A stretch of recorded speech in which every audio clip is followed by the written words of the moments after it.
Алла Таала ниетке жараша берди. Одан көп участник болгондо биз бүтүрө албай кыйналат элек. Башка региондон шакырганда да кыйналат элек, бүтүрө албай. Ал жерге бир мыгына чейин биз апарып, ковёрду эшикке салып, куруп өткүрдүк да. Аябай кыйын нерсе экен да болчу. Ошон үчүн ошол жерде мени колдоп коштогон өзүм агаларым, Улук ака, Нургазы братан, Кутман ака баарына чоң рахмат, Аллах разы болсун. Жеңиш акаларга, Айлөкпөттүн жетекчисине баарына чоң рахмат. Ошо балдар кече чыгып, кичине болсо апкатка деп коет, күрөшүп келишти. Жакшы күрөштүңөр, молодец. Спорт бул жакшы нерсе да.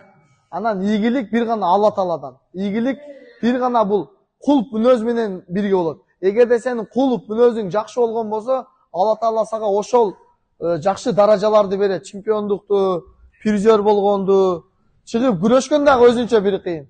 Жакшы күрөштүңөр, молодец. Самый главный без травм болот. Ошо балдарды бүгүн утуп келген балдарды куттуктап коелу, а?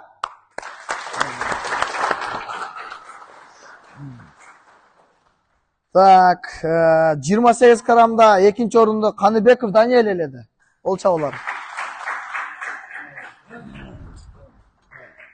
Медаль тапкан болот, ка? Жана ушундай эле 47 карам салмакта экинчи орунду Рахманов Ильяс.